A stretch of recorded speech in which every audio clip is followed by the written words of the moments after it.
But I have to just say, anyone who has doubted me over the past decade about this evil woman now needs to eat some humble pie. Who does this? Who behaves like this? My sources are saying that William no longer recognizes his brother. He basically says he doesn't know who this kid is. Harry has become petulant. He's become vengeful. He's very angry at all times. And William's just kind of like, hey, who the heck are you? And yes, they do blame Meghan. Meghan Markle is threatening to sue the British royal family and Prince William if her titles are removed. Harry has gotten with Meghan, and he now feels he has to protect her and, defend her at all costs, even when there's bad behavior involved. 3 royal biographers have now made the same claim publicly, in books, interviews, and on the record. According to their accounts, when Prince William eventually becomes king, he could move to remove the royal titles held by Prince Harry, Meghan, and their 2 children. It's a claim that has sparked plenty of debate and speculation. Then, during one of Britain's biggest breakfast radio shows, with millions tuning in during their morning routines, many listeners felt William's behaviour only added. Can we talk a little bit about Catherine? Because I just wanted to say how well she did in Italy. She's just come back. That was her first foray out there since her recovery. Yeah. How proud of you are. So proud. I'm very, very proud. She's been amazing. She's been through so much in the last couple of years, particularly. More attention to those reports. Even though he never directly criticised anyone, what stood out most wasn't something he said. It was what he didn't say. For nearly 3 hours, William delivered a warm, relaxed and personal radio appearance. He spoke about his grandmother, the late Queen. He talked about his wife. Tell you for a fact that my sources that work under William and Catherine tell me that she is not a topic of conversation. She is not on their radar. Oh, okay. Harry and Meghan, what they do is not on their radar. They are not concerned about it. Catherine, and mentioned each of his 3 children by name. He reflected on his late mother, Princess Diana, spoke about his father, and even shared the song he turns to when he needs a boost on a rough morning. But throughout the entire broadcast, some royal watchers noticed that 4 family members were never mentioned at all: Prince Harry, Meghan, and their 2 children. That silence quickly became a major talking point, with many people reading into what was left unsaid. This didn't look like a simple mistake or a passing oversight.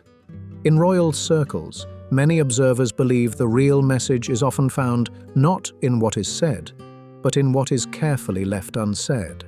That's why the setting of this interview matters just as much as the conversation itself. The appearance took place on Heart Breakfast, the biggest commercial radio brand in Britain. It can be a little bit tricky with names and that kind of thing. So just simply Amanda is absolutely fine. Yeah, yes. I'll lose my title this morning. I was hoping for Dame, but it's not come yet, William. I'll talk to you about that His later. Royal Highness. His Royal Highness. Oh my good. Recent industry figures show the breakfast program reaches around 4.3 million listeners each week, while the wider Heart network attracts roughly 12.5 million people. This was a massive audience and one of the most visible platforms available. And this wasn't a formal policy interview tucked away on a serious news program discussing official duties or government matters. Grippy cream.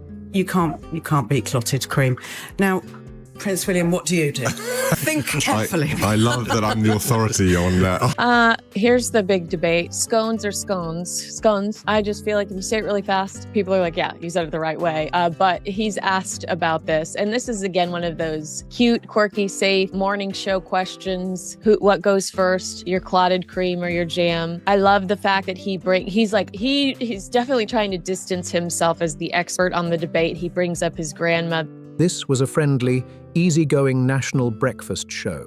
The broadcast came live from a Cornish cafe, marking the first time in the station's history that the program had been aired from that location.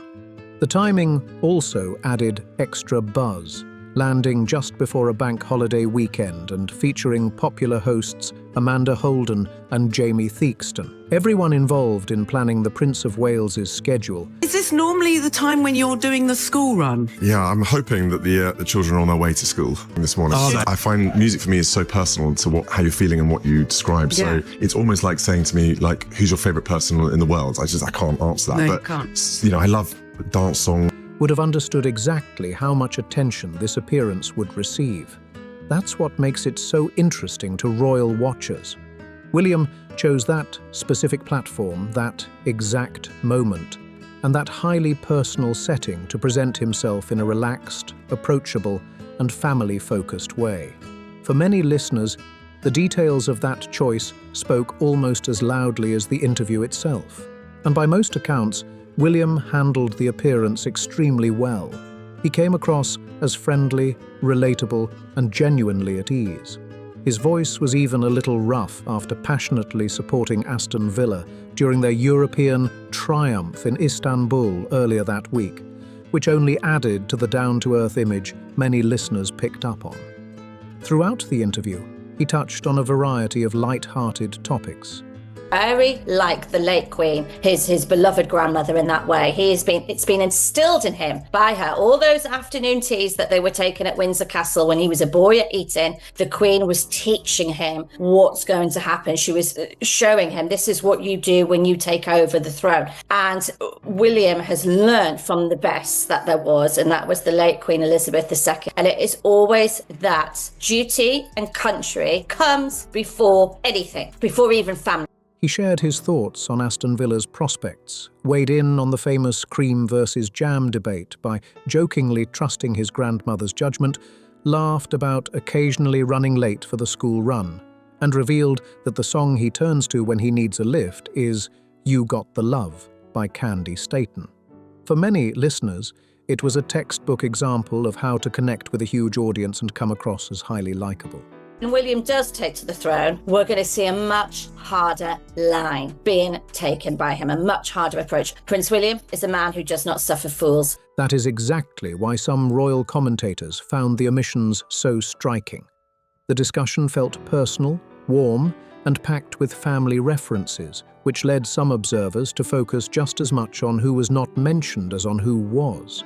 To them, the contrast became one of the biggest talking points of the entire broadcast. And few people believe an appearance of this scale happens without careful planning. The royal family is one of the most closely managed public institutions in the world. A future king does not typically step onto one of the nation's largest breakfast shows for hours of conversation without preparation. There are advisors, communications staff, briefing notes, and detailed planning behind major media appearances, all designed to shape the message. At the moment, Charles has made Harry a councillor of state. Terrible. It's a problem. So what William's going to have to do, and this is what I think William will do when he takes the throne, now this will obviously hinge on Harry still being married to that woman, Meghan Markle. So this all depends on that. If Harry is still married to Meghan, William will strip the titles. And highlight the stories that best connect with the public. Every small, memorable detail shared during the interview felt intentional. The stories about family life, the favourite running song, the Taylor Swift mention, and the light-hearted personal moments all helped create a carefully crafted picture. That's why some royal watchers argue that the things left unsaid deserve just as much attention. Charles was really resisting any action against Andrew, and William was really saying, we have to let the police in, we have to let the police do their worst, we have to let, we have to remove all the protection from him, we have to kick him out of the tent so that he's not part of us, and if that means that he ends up in a court cell or a jail, we'll have to see how the cards fall. People close to Charles were telling me at the time, it's all very well to say that when you're not the king, but when you're king, things look a little different. If the personal touches were selected with care, many believe the omissions were deliberate choices as well. In their view, the same level of planning shaped both what was included and what was left out. When a public figure this experienced appears on a platform this large, many observers find it difficult to believe that certain absences happen by chance. They argue that communication is not only about the words spoken, but also about the subjects that never come up. William never needed to mention his brother directly for listeners to be aware of the ongoing family tensions that have been widely discussed for years. Source of hers close to the palace, directly addressing the persistent talk of a Project Thor between Harry and the royal family, was that no one ever wants to see Meghan again. And who can blame them? Paula reports from her source, I spoke to one of my very good sources and no, there is no Project Thor. The reason why is that yes, the king would like to see his son and his grandson. No one ever wants to see Meghan again, but they understand Harry is fully untrustworthy. The picture of family life he presented focused on his wife, his 3 children, the late Queen, and the relatives who shaped his early years. For some commentators, that image appeared carefully defined, and they pointed to the absence of Harry and his household as one of the most noticeable features of the conversation. That observation has fueled even more debate around the state of the relationship between the brothers. Adding to the speculation, several royal biographers have spent months discussing the reported divide within the family. One of the most frequently cited voices is Tom Sykes. Strip the titles. But if Harry's divorced from Meghan by that point, which he could be, who knows? It's a long time yet in the future. But if he's divorced by that point, William may take a different approach, a less harsh approach. Say, okay, Harry's now away from that woman. I'm going to try and repair my relationship with him. It'll take time, but let's bring him back into the royal family. But this is at the moment, we're talking a long way. This is all hypothetical if Harry is no longer with Meghan. If he is still with Meghan, bye-bye to Harry and Meghan. No more Duke and Duchess. That will be gone. Writing for the Daily Beast, Sykes has covered royal affairs for many years and is often referenced in discussions about the ongoing tensions surrounding the monarchy and its future. The headline was impossible to ignore. It read, "Prince William plots bonfire of royal titles when he becomes king." Those words immediately grabbed attention and sparked intense discussion across royal circles. A bonfire of titles is a dramatic phrase, and it quickly became one of the most talked about royal stories of the moment. According to Tom Sykes' report, William could potentially use letters patent after taking the throne to reshape how royal titles are handled. The article claimed that a number of non-working royals could be affected by such changes. The names mentioned in the report included Prince Andrew, Sarah Ferguson, Princess Beatrice, Princess Eugenie, Prince Harry, Meghan, Archie, and Lilibet. The article laid out those names clearly and directly, leaving little room for confusion about who was being discussed. Of course, royal reporting generates a steady stream of predictions, rumours, and insider claims throughout the year. Many of those stories create headlines for a short time before fading away, which is why observers often wait to see whether additional sources back up the same claims before drawing conclusions. Here's the detail that really caught the attention of royal observers. After that headline-making column was published, there was no immediate public pushback from the major royal households. Buckingham Palace did not publicly address the report. Kensington Palace did not issue a direct denial.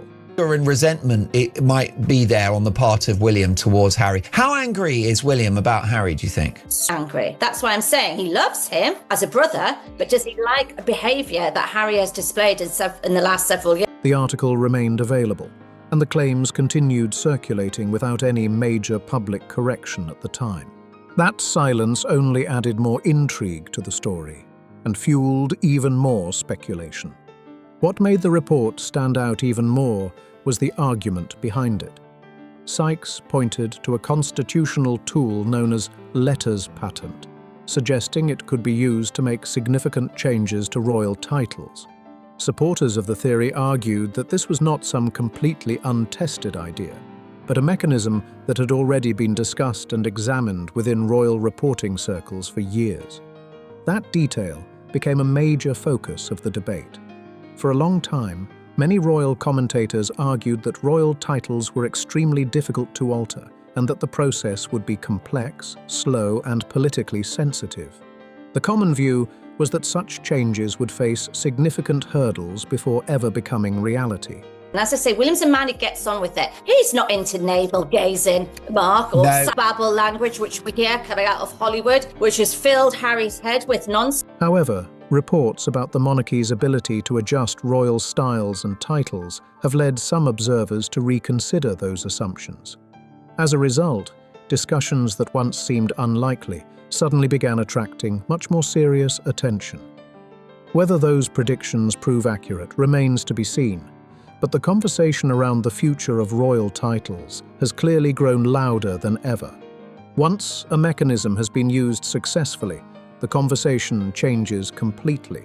Appointment has got to a point that he's almost resigned to their, shall we say, unroyal-like behaviour that they have displayed over the last several years. He sighs, he rolls his eyes. He's just fed up of it all. He really is. But I think William feels like much of the country does about them. But the difference is for Prince William is the danger that his brother Harry and his wife Meghan Markle present to him. For years, many people argued that major changes to royal titles would be nearly impossible, requiring lengthy political processes and endless complications. But when discussions about letters patent moved from theory into real-world examples, those assumptions faced fresh scrutiny. Harry and Meghan had a success or two, but then a ton of failure after that. The Netflix thing didn't go as well as I thought it would. Their futures in Hollywood are looking quite bleak at this point. They have a ton of things, quote unquote, in development, but nothing in production. Suddenly, the debate was no longer about whether such a tool existed, but about how and when it could potentially be used in the future. That shift is exactly why recent reports have generated so much attention. Several royal biographers have pointed toward the same group of names when discussing possible changes down the road, which has only intensified public curiosity. So William blames Meghan. Oh, absolutely. Absolutely. This trouble all started when Meghan married Harry. They were rowing in the build-up to the wedding. Meghan upset Princess Catherine, William's wife, over the row to do with the children, the bridesmaids. It was a silly tiff, but William saw then Meghan's behaviour. And Meghan was dangerous. She was going to be a danger to the Waleses, and she was going to cause problems and dramas and Whether those predictions prove accurate is another matter entirely, but the consistency of the reporting has kept the story alive and in the headlines. Then came another article from Tom Sykes, published just days before William's appearance on Heart Breakfast. This time, the focus was on the rumoured reconciliation effort often referred to by commentators as Project Thor. Sykes, who had previously expressed doubts about reports of improving relations between King Charles and Prince Harry, suggested that new developments made the situation look more credible than before. According to his reporting, public signals coming from both Harry's team and the King's team appeared unusually aligned. For Prince William is the danger that his brother Harry and his wife Meghan Markle present to him for when he does take the throne, because his father King Charles is insistent that Harry remains a Councillor of State. Now, some viewers might say, what's a Councillor of State? What does that mean? It means that if something happens to William when he's king, Harry would have the powers to act on behalf of him. That's not something Prince William's going to want to have happen, is he now, really? And that's not something the country's going to want to have happen as well. So I think while his father's still alive, his dad's not a well man, as we know. He has got cancer, we all know that. And so I think William's just taking the soft, gentle approach right now. And okay, Dad, that's your choice. I get it. Harry's your son still. You are going to have that feeling that you want him back in the role. For many royal watchers, that was an important detail. If communication from two separate camps seemed to be moving in a similar direction, it naturally raised questions about what might be happening behind the scenes. Meanwhile, William's position remained largely unknown, adding another layer of mystery to an already fascinating royal story. And that brings us to another major royal biographer frequently mentioned in these discussions, Tom Bower. Another major voice frequently cited in these royal debates is Tom Bower. His publisher released Betrayal, the highly anticipated follow-up to his earlier book, Revenge, and many royal watchers paid close attention to what he had to say. I suspect, Charles gave undertakings to his mother to take care of Andrew. I suspect the deal was done to get Andrew out of Royal Lodge, and that may have involved, taking care of the daughters. And there may be concerns about keeping them in the tent still, rather than being a loose cannon outside. The one way they can control both Andrew and Sarah Ferguson is through the future of the daughters. So there may be something in this, but I think William realizes the reputational damage. Bower carries significant weight in these discussions because of his long career investigating powerful public figures and producing detailed biographies that often generate major headlines. For decades, he has written books examining influential people across business, politics, sports, and public life. His work on Robert Maxwell drew intense attention, while his book on Bernie Ecclestone became a widely discussed look at one of the most influential figures in Formula One. Because of that history, supporters of Bower's work often view him as more than just another commentator following the latest royal controversy. In Betrayal, one section in particular attracted considerable interest. Concern on the part of William regarding his father. He loves his father, he admires his father. But Charles has been a lot weaker on Harry. We had the Clarence House face-to-face, didn't we, in September of last year, which I think was a mistake because it's more material for the next documentary, more material for Spare 2 this time. According to reports discussing the book, Bower examined the relationship between William and Harry and explored how that divide could affect future decisions within the monarchy. The chapter quickly became one of the most talked about parts of the book because it addressed questions that royal observers have been asking for years. Bower reportedly wrote that William could take a firm approach toward the ongoing family dispute if he eventually becomes king. Reports summarizing the book claim that he discussed the possibility of title changes affecting Harry, Meghan, and even their children. Those claims have fueled intense debate across royal media, especially because they are presented as being based on information from individuals described as current or former insiders connected to royal households. Whether those predictions ultimately come true remains unknown, but the allegations themselves have certainly kept the controversy in the spotlight. For many royal commentators, this may be one of the most significant claims made about the future of the monarchy in recent years. What makes Bower's account stand out is that it reportedly goes beyond broad predictions and attempts to identify a specific moment when William's position toward his brother may have hardened. According to reports discussing the book, Bower's sources suggest that William reached a major decision regarding his future relationship with Harry during the period surrounding the late Queen's funeral events. The account points to a Buckingham Palace reception attended by around 1,000 guests, claiming that tensions during that time played an important role in shaping the long-term divide between the brothers. If accurate, the implication is that this was not a temporary disagreement, but a turning point that carried lasting consequences. The book also explores possible reasons behind the reported breakdown in relations. Bower cites comments attributed to palace insiders and discusses views that have allegedly circulated within royal circles regarding Harry and Meghan's role in the family dispute. Some of the language described in the book has attracted considerable attention because of how strongly those opinions are presented. What is beyond dispute is that the book has been widely published and discussed. On Wednesday night, of course, Aston Villa won the Europa League final, and it made me excited watching it, seeing how excited you were. Yeah, well, I try and remind myself that I am a football fan. I'm just going there to enjoy myself. But then I see the following day and I realize, actually, a lot of people are watching you. Stop doing that. So, I get the sense that he is serious, that he forgets that he wants to just be there as a football fan and forgets that, the next day, this game they normally wouldn't be talking about because there's such a fun video of the Prince of Wales reacting wildly to a win or a score. I hope I grabbed the video. Maybe I didn't, though. There's a video of him as the ball is getting closer to the goal. His eyes get wide and then he jumps up out of his seat. And it's so fun to see that just, carefree reaction. Its claims have entered the broader conversation about the monarchy's future, generating debate among royal observers, supporters, and critics alike. Whether readers accept the conclusions or not, the arguments laid out in the book have become a major part of the ongoing discussion surrounding William, Harry, and the direction of the royal family.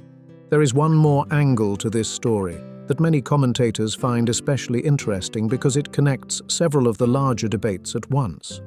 In Betrayal, Tom Bower reportedly cites sources who claim that the Sussex household faces significant financial pressures. It went really well, and she wanted to go and do lots of research. She spends God knows how much time now looking through all the paperwork. She's a proper pro on early years. And so most evenings I'm fighting to get past in the bedroom all the paperwork that she's got lined up ready to read. So I'm so pleased it went well for her. And I think she came back buzzing. So it's a lovely insight, isn't it, to their life and how Catherine really does her work even in the bedroom. But they discuss the serious aspect of it, how tough the cancer diagnosis was, where William emotionally admitted the family just couldn't cope without. And that some of the major commercial opportunities associated with the couple may not be as strong as they once were. Those claims have become another major talking point in discussions about the future of the Sussex brand. Now, connect that argument to the ongoing conversation about royal titles. For many observers, the debate is not only about status, tradition, or family relationships. Titles also carry enormous public recognition and commercial value. They can influence branding, media attention, and the level of interest generated by public projects and business ventures. The amount of disrespect this would be to William, because that is his mother as well. Meghan does not care about her connection to this family. If you are in close proximity, she is going to steal it to help herself, but not consider, how disrespectful it is to take from someone that is like in your family, so to speak, that you don't even care about doing the right thing to get permission or to see if it would be okay. You just want to run with it. And that's what I find so distasteful about this woman. She just does things that are so not the way things are. Viewed through that lens, the title debate takes on a completely different dimension. Some commentators argue that any future changes to royal titles could have implications far beyond royal protocol. The discussion becomes tied to reputation, public identity, and long-term brand value. Supporters of this view point out that much of the public recognition surrounding Harry and Meghan is linked to their royal identities. Whether through media projects, public appearances, or commercial ventures, the titles Prince and Duchess remain globally recognizable labels. That is why conversations about titles continue to attract such intense attention and speculation across royal coverage. Many commentators argue that the value of royal titles extends far beyond tradition alone. They point out that public recognition, media interest, partnerships, and commercial opportunities can all be influenced by a person's connection to the royal family. Because of that, ongoing speculation about titles has become closely linked to discussions about branding, influence, and future earning potential.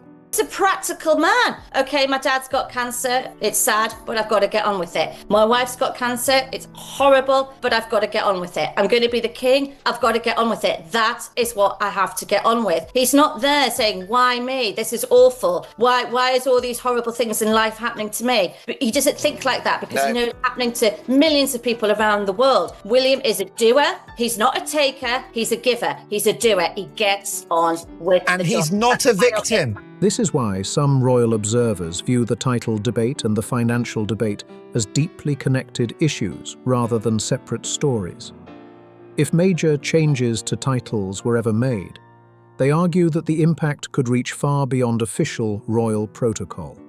It could affect public perception, marketability, and the overall strength of a personal brand built around royal associations. Whether that scenario ever happens remains uncertain, but it helps explain why the topic continues to generate so much attention. A third biographer frequently mentioned in these discussions is Andrew Lownie, a historian known for writing extensively about lesser-known members of the royal family and the wider line of succession. Over the years, he has built a reputation for examining figures who often receive less public attention than the senior royals, making his views particularly interesting to royal watchers. While promoting one of his books, Lownie was asked a direct question about what he believed William might do when he eventually becomes king. According to published reports, Lownie responded that William would likely act independently in making key decisions and suggested that Harry could also be affected by those choices. Overstating it to say that William does not like his brother. He doesn't like his brother's behaviour, right, in the way that his brother's acted. Yeah. He doesn't like the way he's been. He's disgusted by him. He's appalled. Wow. He's let down by him. He's angry. He's still a very, very, very angry man. Tries to roll his eyes.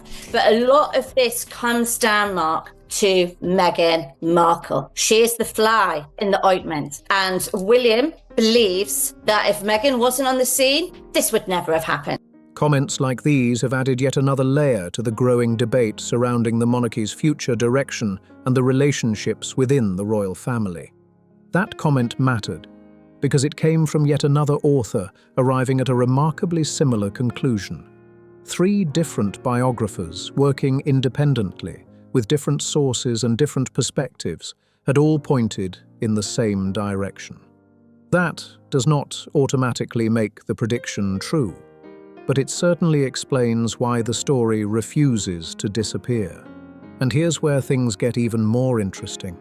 None of these writers are claiming William has publicly announced a grand plan. There is no speech, no official document, and no palace press release spelling any of this out. Instead, the argument is built on years of reporting, private conversations, insider accounts, and observations about how William has handled the family split since it first exploded into public view. That brings us right back to the Hart breakfast interview. On the surface, it was a cheerful, family-focused appearance filled with personal stories, humour, and relatable moments. But for royal watchers who had already read the reports from Sykes, Bauer, and Lownie, the interview looked very different. They were not just listening to what William said, they were listening for what he chose not to say.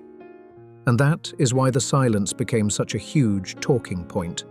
In a broadcast packed with references to family, loved ones, and personal memories, the absence of certain names stood out to many observers. Whether that silence truly signals anything significant remains open to debate, but it has unquestionably added fresh fuel to one of the most closely watched royal stories in the world. The last time William and Harry stood side by side in public with no visible dispute hanging over them, they were 2 young princes walking behind their mother's funeral procession through the streets of London. It was one of the most unforgettable moments in modern royal history, watched by millions around the world. The following day, Queen Elizabeth II made her own historic gesture, breaking with centuries of royal tradition by bowing her head in tribute. It was a moment that many people still remember to this day. Years later, during his Hart breakfast appearance, William chose to mention that same queen with warmth and respect. He spoke about family, memories, and the people who have shaped his life. Yet, as many royal watchers quickly noticed, Harry was never mentioned. For those who have followed the reporting of Tom Sykes, Tom Bauer, and Andrew Lownie, that omission felt significant and only added to the growing speculation surrounding the future of the royal family. Whether the biographer's predictions ultimately prove correct remains to be seen. But one thing is certain. William's silence has become almost as widely discussed as his words, and the debate shows no sign of slowing down anytime soon. What do you think? Was the silence meaningful, or are people reading too much into it? Drop your thoughts in the comments below. If you enjoyed this video, don't forget to like, subscribe, and share it with others who follow royal news. Thanks for watching.